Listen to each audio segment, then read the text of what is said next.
Alors bonjour à tous. Je me présente, je m'appelle Arthur, je suis cofondateur de Zelio Impact. On est une solution de reporting carbone avec collecte de données optimisée par l'intelligence artificielle. Et l'idée de cette conférence, ça va être de vous présenter comment l'intelligence artificielle va transformer le métier de consultant et du conseil RSE. Avec un cas d'usage qu'on va essayer d'aborder, qui va être celui du bilan carbone, qui est un cas d'usage qu'on connaît bien, puisque c'est un peu le cœur de notre métier aujourd'hui. On propose à la fois du conseil, à la fois du bilan carbone par intelligence artificielle. Et du coup, on a un petit peu cette vision sur les deux sujets que je vais essayer de vous communiquer aujourd'hui de la manière la plus j'essaierai de mettre le moins de biais possible dans un sens comme dans l'autre. Voilà, l'idée, c'est vraiment d'essayer de vous présenter les possibilités de la manière la plus neutre et factuelle possible. Donc, pour commencer, le 22 novembre 2022, il y a eu l'arrivée d'une petite révolution qui a été l'arrivée de ChatGPT. Avec près d'1 million d'inscrits en 5 jours, ces personnes ont enfin pu avoir des réponses aux questions existentielles de l'humanité comme « Salut, ça va ? Comment répondrais-tu à ce mail ?» ou encore « Quand as-tu prévu de prendre le contrôle de l'humanité ?» En attendant cette dernière échéance, nous, chez Zelio, on a fait le choix de croire que l'IA, c'était une possibilité, c'était aller transformer donc, le métier du travail et était une possibilité, était une opportunité pour optimiser la façon de travailler aujourd'hui dans tous les métiers du conseil de manière générale. Alors déjà, quand on parle d'IA, elle est déjà présente de partout dans notre quotidien. Même pour ceux qui n'utilisent pas les nouvelles tendances, vous l'avez dans votre filtre anti-spam, vous l'avez peut-être chez des assistants vocaux, dans vos recommandations de catalogue dans vos soirées Netflix, que ce soit dans la reconnaissance d'images Google Street View, les traducteurs et notamment les nouveaux, ce qu'on appelle des LLM, donc en fait qui sont les ChatGPT, Gemini ou encore le chat pour le côté IA française. Donc c'est-à-dire que nous, quand on parle d'IA, on parle d'IA générative. Donc en fait, on a plusieurs familles d'IA. L'IA, elle a été créée, donc le concept d'IA symbolique, il a été créé en 1957 avec une logique if, si, alors. C'est-à-dire les premiers paramétrages qui disaient s'il se passe ça, alors fais ça. Et c'est à partir de 1997 que c'est Microsoft avec avec Deep Blue, qui a créé la première IA capable de battre le champion des échecs de l'époque, Monsieur Kasparov. Et donc avec l'aide du machine learning, ils ont réussi à lui intégrer beaucoup de bases de données, beaucoup de data sur toutes les possibilités des échecs, lui expliquer comment les analyser. Et grâce à ça, Deep Blue a réussi à battre le champion des échecs. Par la suite, on a eu donc Deep Blue, le Deep Learning, pardon. Le Deep Learning, qu'est-ce que c'est ? C'est notamment quelque chose qui a été beaucoup développé par Google. Donc le premier utilisateur, c'est Google avec Google Street View. C'est en fait la capacité d'une intelligence artificielle, à partir de résultats vrais et de résultats faux, à créer elle-même et à réfléchir par elle-même sur la véracité ou non des cas suivants. C'est-à-dire, en fait, on crée ce qu'on appelle un réseau neuronal, sans rentrer trop dans le détail, mais l'IA va être capable de créer ses propres règles et de définir, de créer elle-même en fait, son propre algorithme et d'apprendre par elle-même. Et enfin, on est arrivé donc avec l'arrivée des LLM récemment à l'IA générative, c'est-à-dire une IA qui est capable de créer, qui est capable de proposer à partir de connaissances et de solutions qu'elle a déjà apprises. Donc c'est là où on a notamment eu les large language models que je vous citais tout à l'heure, comme ChatGPT, Gemini ou le chat. Donc une fois qu'on a dit ça, cette IA générative, donc depuis son arrivée, elle a déjà bouleversé le monde du travail. On fait souvent le parallèle avec la transformation digitale dans les entreprises, qui a commencé suite à Internet, à peu près dans les années 2000, où les entreprises ont commencé à intégrer les solutions, notamment via des agences web ou autres, avec le concept de site vitrine. À partir des années 2010, ils ont commencé à chercher à internaliser les compétences. On a vu apparaître beaucoup de postes comme le marketing digital. Voilà, ils ont vraiment cherché à internaliser cette compétence au sein de l'entreprise. Aujourd'hui, en 2020, le digital est partout, notamment suite enfin, je dis aujourd'hui, à partir de 2020, le digital est partout. Que ce soit notamment depuis le Covid, où les entreprises ont vraiment accéléré.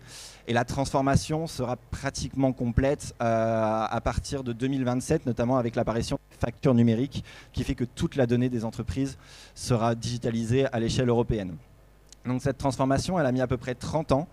On voit qu'aujourd'hui, l'IA a déjà intégré les entreprises en seulement 2 ans, 2 à 3 ans, et elle est déjà quasiment à la moitié de sa transformation si on fait le parallèle avec le digital.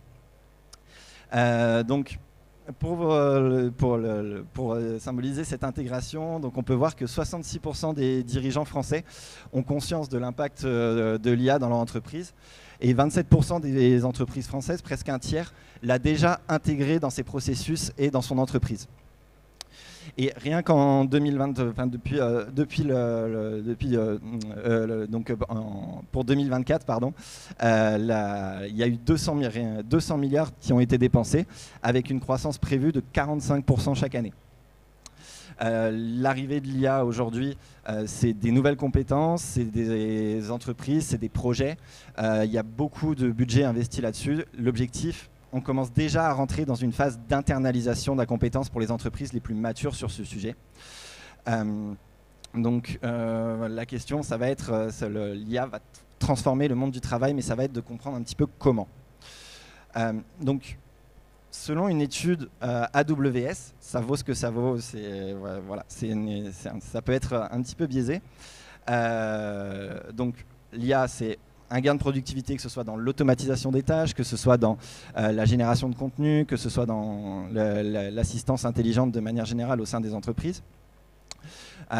75% des entreprises déclarent avoir augmenté leur productivité et 91% déclarent avoir augmenté leur efficacité, que ce soit dans l'amélioration de process ou dans l'économie de coûts. Si je vous disais que cette étude, nous, on la trouve un petit peu généraliste, c'est parce qu'en fait, elle n'est pas encore assez précise et elle ne parle pas qu'est-ce qu'on met derrière productivité, quel est l'intérêt aujourd'hui de l'IA. Et donc du coup, nous on a choisi de se baser notamment sur une étude.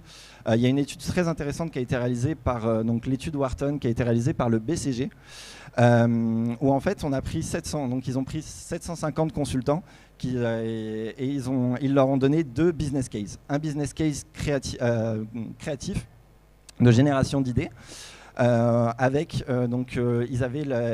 devaient créer donc pour une entreprise de chaussures 4 nouvelles marques qui devaient incrémenter dans une stratégie de marché et fonction des tendances actuelles. Ils ont aussi fait un deuxième business case où c'était une analyse d'une entreprise fictive qui possédait 3 marques.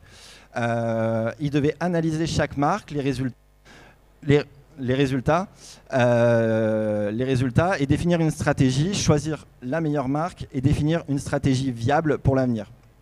Donc là, ce qui a été intéressant, c'est que dans chaque étude de cas, la moitié à peu près avait le droit à ChatGPT et l'autre moitié non. Ce qu'on a vu, c'est que pour la partie créative, basée sur des connaissances marché, sur des tendances, sur ce qui se fait de manière générale, on a vu que l'IA va apporter un gain de productivité de 40%, un gain de productivité de 12,5% et une amélioration de la qualité de 40%. Dans le cas du business case analytique, en revanche, on a vu que tous les conseils qui utilisaient l'intelligence artificielle avaient une perte de qualité de 23%. La conclusion qui arrive en fin de cette étude, c'est que l'IA, ça peut être un boost pour sa productivité et pour sa créativité, mais aujourd'hui, elle n'a pas la capacité, l'intelligence, ce qu'on appelle l'intelligence humaine, de pouvoir analyser les données et de l'adapter dans un contexte et aux différentes contraintes qu'on rencontre dans la vie réelle, on va dire. Donc, l'idée, c'est que l'intelligence artificielle, c'est un outil, mais elle est complémentaire de l'intelligence humaine qui donne le cap. Notamment, Grâce à l'intelligence humaine, on a notre conscience, nos intuitions, nos émotions. On est capable d'apprendre, de s'adapter. On est créatif, on est capable de disrupter, de penser autrement que ce qu'on a déjà vu. Même si on prend le temps de faire les choses, on est capable de corriger et vraiment de s'adapter, de transformer, là où l'IA a un biais par rapport à... Elle se base vraiment sur ce qu'elle connaît et c'est plus compliqué pour elle de vraiment passer sur autre chose et proposer quelque chose d'autre, si elle n'est pas guidée par l'intelligence humaine. Donc l'idée derrière tout ça, c'est qu'on va avoir une transformation majeure dans beaucoup de métiers. L'Organisation internationale du travail, elle estime qu'il y a 2,3% des emplois mondiaux qui sont menacés d'automatisation par l'intelligence artificielle générative. C'est notamment beaucoup de métiers liés à la production. On retrouve par exemple la rédaction de contenu, la création de visuels, mais aussi des fonctions plus standardisées, on va dire, comme un peu plus normées, comme la comptabilité ou le juridique par exemple. Donc en fait, ce qui va être nécessaire ici pour que ces métiers puissent s'adapter, que les personnes puissent s'adapter, en fait, on va avoir une transformation des compétences. C'est-à-dire que jusqu'ici, ce qui était davantage valorisé, c'était les compétences techniques, les compétences métiers, sa connaissance, sa capacité à faire. Et aujourd'hui, les compétences qu'on va chercher à mettre en avant, on va passer du savoir-faire au savoir-être avec le développement des soft skills.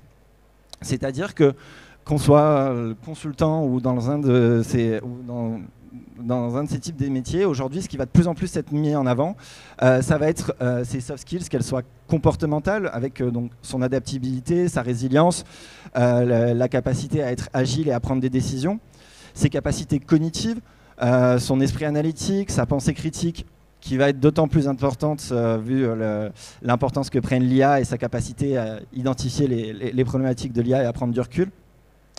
Et ses capacités relationnelles, l'entreprise c'est aussi de l'humain, donc il va falloir conserver, il va falloir être capable de manager, d'avoir une intelligence émotionnelle, de l'empathie et de pouvoir s'intégrer au sein d'une équipe, mais aussi de pouvoir collaborer avec les machines qui vont prendre de plus en plus de place au fil du temps dans les entreprises. Donc l'idée là, c'était de vous présenter un petit peu un cas d'usage de ce que pourrait permettre l'intelligence artificielle et justement d'illustrer un petit peu ce transfert de compétences. C'est ce qu'on propose nous notamment chez Zelio. Donc pour ce qui est du bilan carbone, il y a plusieurs étapes décrites dans la méthodologie, mais on peut les décomposer en deux grandes étapes que sont la mesure et l'action. Cette partie, donc, la finalité d'un bilan carbone, la vraie valeur ajoutée, elle est dans cette partie action, cette partie réduction des émissions.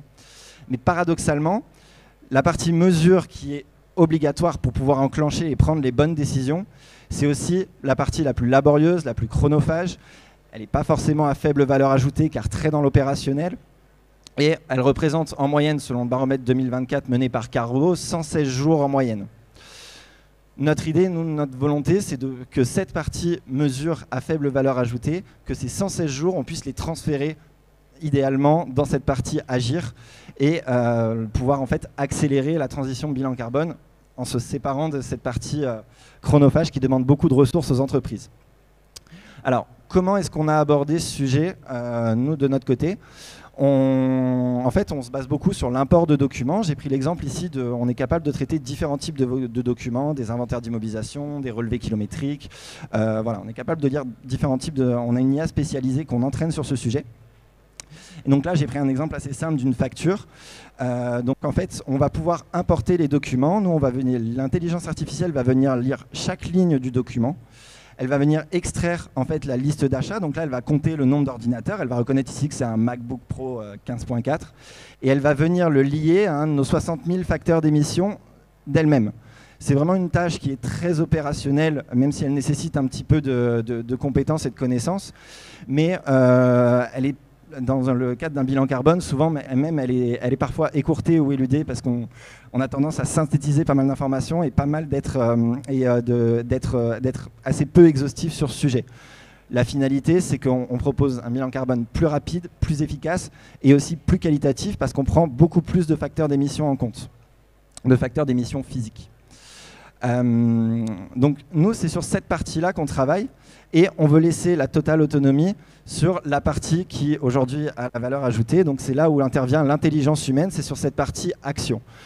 Si on le relie au bilan carbone, on voit la méthodologie bilan carbone et la méthodologie acte pas à pas. C'est cette méthodologie acte où là, le consultant, le responsable RSE a de la valeur ajoutée. Il va être capable d'analyser, de comprendre ce que l'IA va pouvoir lui transmettre de manière assez précise. Il va pouvoir définir une stratégie à partir de ces données, c'est ce qu'on appelle le plan d'action. Il va pouvoir proposer quelque chose de cohérent, d'adapté à l'entreprise. Et ensuite, il va être chargé de la mise en œuvre de ce plan d'action et du suivi et du bon déroulement. Pour nous, c'est là-dessus qu'un responsable RSE doit se concentrer. Et c'est là aujourd'hui la valeur ajoutée de la RSE dans le monde de l'entreprise. Avec toujours le même objectif, réduire ses émissions. Là, il y a un petit paradoxe qui arrive. On parle de réduire ses émissions, on parle d'IA. L'IA, elle a une problématique aujourd'hui, elle consomme beaucoup d'énergie. Donc, au-delà des enjeux RH, on a des enjeux environnementaux. Les premiers enjeux, c'est que l'IA demande des data centers spécialisés. Il y a des gros projets de construction en ce moment, que ce soit suite au plan IA, donc il y en a en France, il y en a aux États-Unis avec un plan à 1000 milliards. Ça demande des constructions de serveurs spécifiques, des cartes graphiques qui ont une obsolescence assez rapide. Et donc ça demande aussi d'aller extraire des métaux rares, on en parle beaucoup en ce moment. Il y en a une grande partie qui sont en Chine.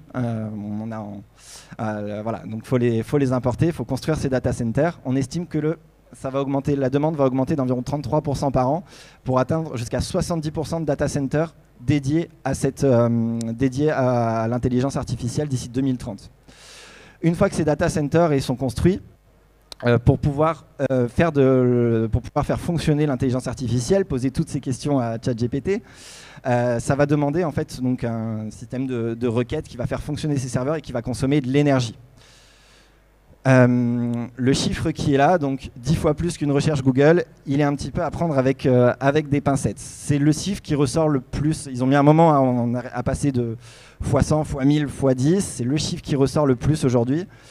Ça va dépendre du type de requête Google déjà et du type de requête qu'on va lui faire. Est-ce qu'on va lui demander de réécrire un mail? Est-ce qu'on va lui demander de générer une image? Est-ce qu'on va lui demander beaucoup de possibilités avec des impacts très différents? Il y a des requêtes qui peuvent être équivalentes à Google. Pour pallier à ça, nous, on a un exercice qu'on essaie de faire régulièrement, que je vous propose de faire chez vous. Donc, le gouvernement a mis en place un site internet assez intéressant qui s'appelle compareia.gouv, qui vous permet en fait de faire une requête, d'essayer des requêtes. Et donc, il va comparer deux IA. Vous allez pouvoir soit choisir les IA, soit il va vous les proposer automatiquement.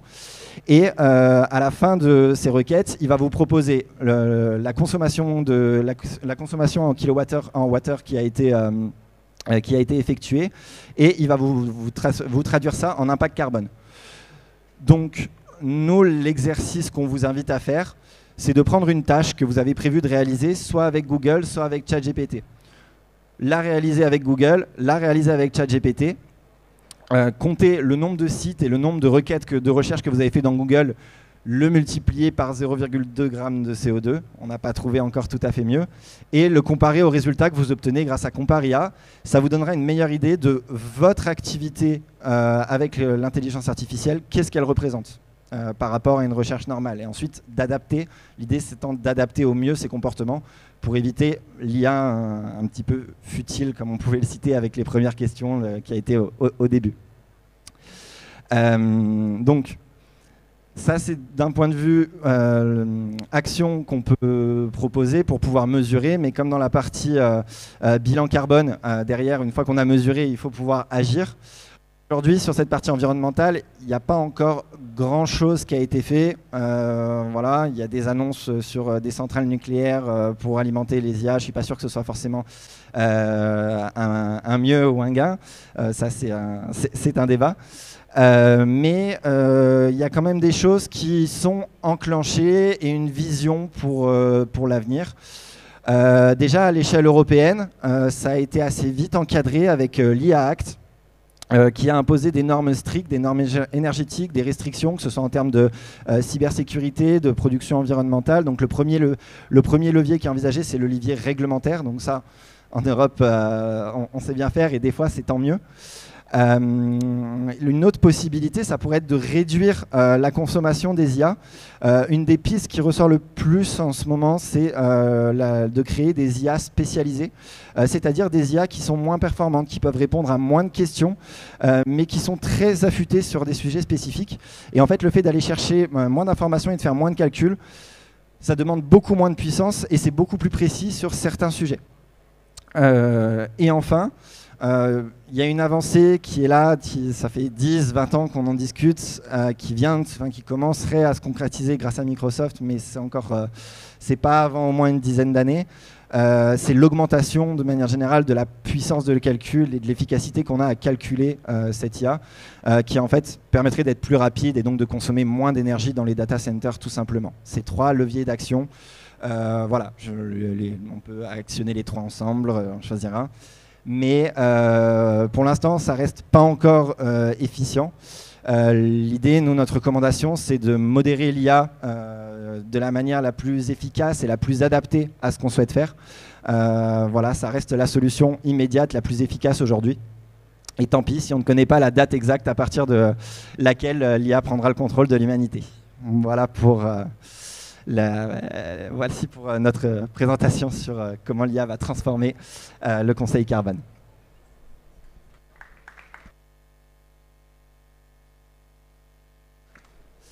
Alors je vous propose, si vous avez peut-être des questions ou des sujets que vous souhaiteriez réapprofondir ou dont vous souhaiteriez débattre, on est très ouvert au débat, nous, de manière générale, sur ce sujet qui est parfois voilà, qui est encore tout neuf et on prend toutes les idées.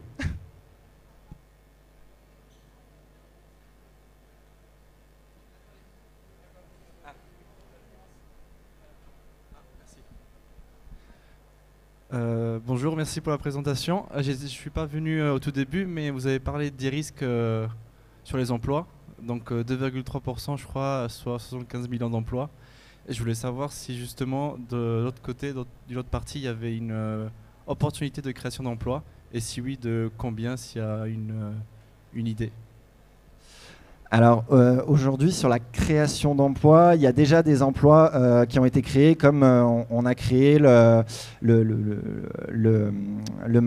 marketeurs digitaux, les transformations digitales au sein des entreprises. C'est cette partie internalisation au sein des entreprises où ça va créer en fait une nouvelle branche. Comme aujourd'hui, on a notre branche comptabilité, on a notre branche digitale, on a notre branche marketing. Voilà, il va y avoir des créations sur ce sujet. C'est très difficile à estimer. On sent que ça intègre les entreprises qui embauchent sur ce sujet, mais c'est pas encore assez précis et les entreprises n'ont pas encore assez compris leurs besoins sur le sujet pour vraiment l'intégrer. Donc peut-être ça va s'équilibrer. Ressenti quand même un petit peu général, c'est que l'IA, un petit peu comme Internet qui a diminué des emplois, va structurer le marché à minima, c'est-à-dire va enlever des compétences et va vraiment enlever ce besoin de compétences un petit peu techniques, puisque tout le monde va monter en compétences techniques. Et après, on aura quand même toujours besoin de travailler, toujours besoin des entreprises. Et l'idée, pour nous, le marché du travail de demain, ça va être vraiment de se démarquer à partir de ces soft skills, justement, et d'essayer de se démarquer. Et notre valeur ajoutée, une partie de la valeur ajoutée, en tout cas, devrait se transférer. Après, quels emplois vont être créés, c'est difficile à prévoir aujourd'hui. Voilà, le premier emploi aujourd'hui sur le sujet de l'IA, c'est, outre le développement des LLM, c'est ce qu'on appelle le prompt engineering. C'est-à-dire que maintenant, il y a des métiers où les gens sont spécialisés pour trouver les bons prompts, en fait, et qui sont capables de bien guider les IA pour être le plus performants et augmenter leur productivité. D'accord, merci. Et dernièrement, sur la pollution justement de l'IA, je voulais savoir, donc on a bien compris, je crois que c'était 10 fois plus sur une requête similaire à peu près. Et je voulais savoir depuis quand on se soucie de ça, parce que c'est vrai, pour moi, en tout cas personnellement, c'est la première fois que j'entends parler de la consommation de CO2 de l'IA, pour être précis. Donc je veux savoir depuis combien de temps, de façon générale, mais aussi au niveau européen, on se soucie de ça. Ça a été pratiquement instantané, surtout qu'en plus l'IA est tombée à peu près en même temps que la crise énergétique suite à l'invasion de l'Ukraine à ce moment-là. Il y a eu un gros sujet en fait sur l'énergie. L'énergie est toujours liée au carbone et ça a été instantané. La seule chose, c'est qu'aujourd'hui, alors c'est très européen comme sujet. Les Américains sont pas tellement, c'est plus un enjeu économique pour eux cette notion d'énergie. Mais en fait, voilà, le sujet est très énergétique sur l'intelligence artificielle, donc lié au carbone. Donc il va falloir trouver une solution parce qu'aujourd'hui, on n'aurait même pas la capacité, énergétique. D'ici 2030, en fait, l'IA représenterait la consommation de l'Irlande chaque année. Simplement l'utilisation de l'IA. Donc qui surpasserait de loin aujourd'hui les 2% que représente Google. Parfait, merci beaucoup. Voilà.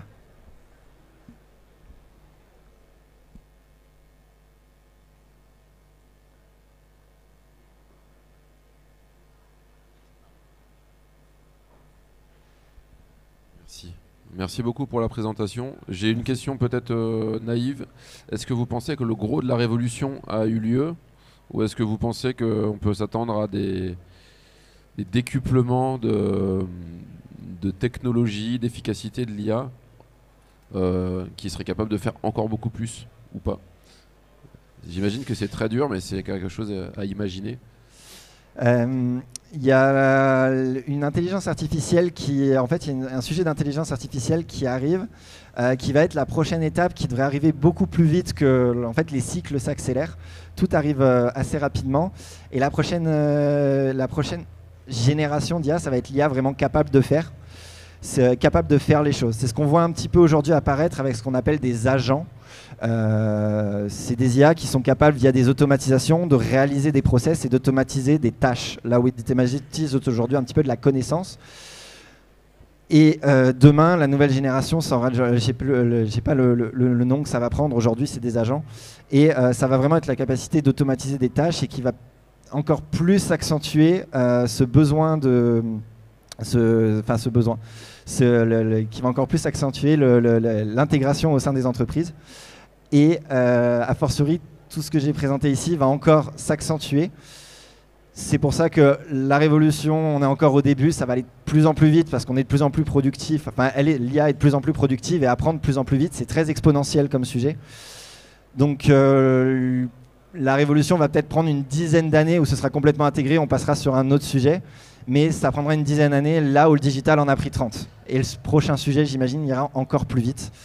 La bonne question, c'est, je pense, pas la bonne question, excusez-moi, mais le sujet, ça va être comment est-ce qu'on va s'adapter, parce que je pense qu'aujourd'hui, on n'arrivera pas à l'arrêter. C'est un petit peu rentré dans les dogmes comme Internet.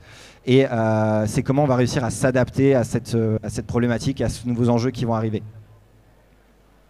Je ne sais pas si j'ai bien répondu à la question.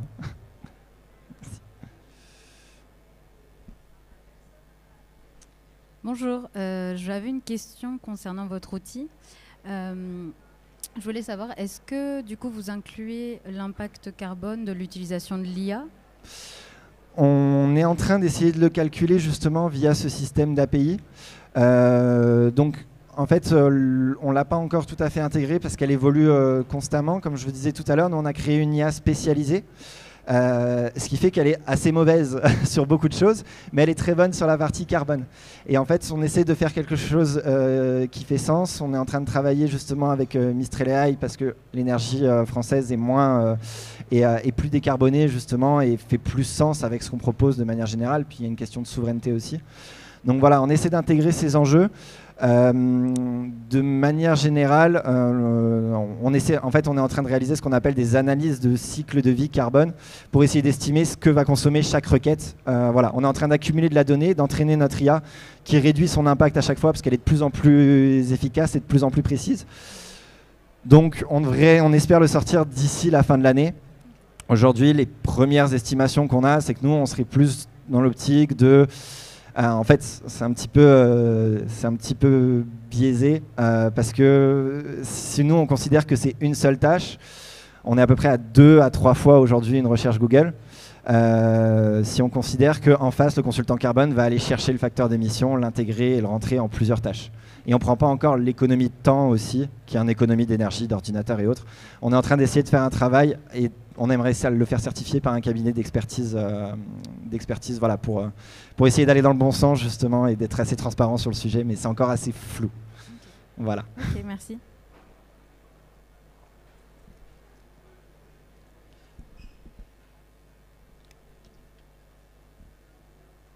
Bon, s'il n'y a pas d'autres questions, je vous propose de vous libérer là pour aller voir les autres stands et ce qu'on propose, parce que tous les exposants ici proposent. Si jamais vous voulez passer nous voir, échanger sur certains sujets ou autres, on est à l'espace Startup qui est juste là-bas en C43 si je ne dis pas de bêtises. Et puis je vous souhaite à tous un très bon salon, une bonne journée et merci aux équipes EnviroPro et merci d'avoir assisté à la conférence.